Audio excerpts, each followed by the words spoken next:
Hello বন্ধুরা, আজ আমরা নিয়ে চলে এসেছি শিক্ষকদের নিয়ে বিরাট একটি নির্দেশ কলকাতা হাইকোর্টের।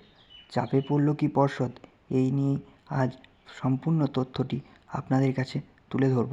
আপনারা না স্কিপ করে পুরোটি দেখুন।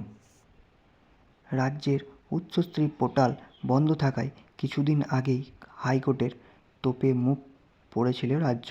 অনলাইন পোর্টাল বন্ধ থাকায় শিক্ষকদের বদলি হবে না, এবার থেকে এই যুক্তি আর মানা হবে না বলেই সাম্প্রতি বদলি সংক্রান্ত মামলায় জানিয়েছিলেন বিচারপতি রাজশেখর মান্না।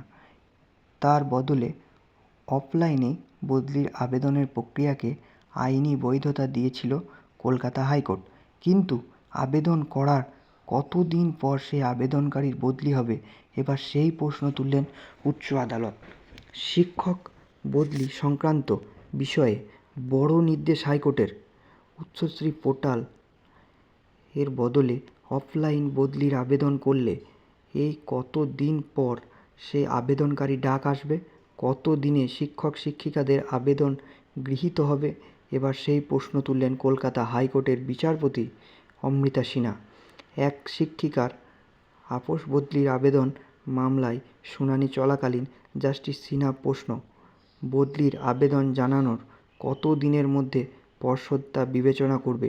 গোটা বিষয় বিবেচনা পর বদলি নিয়ে কত দিনের মধ্যে সিদ্ধান্ত জানানো হবে? প্রশ্ন কলকাতা হাইকোর্টের।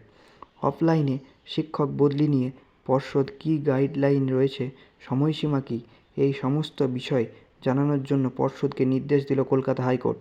সেই সব জানানোর নির্দেশ দিয়েছেন বিচারপতি অমৃতা সিনহা।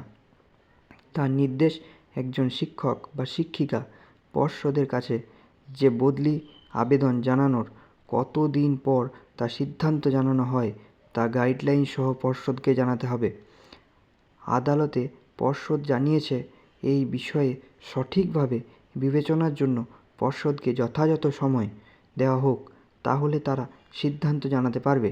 এই বিষয় বিবেচনার জন্য তাদের নির্দিষ্ট কোনো টাইম লিমিট নেই বলেই হাইকোর্ট জানিয়ে দিয়েছে। এটি ছিল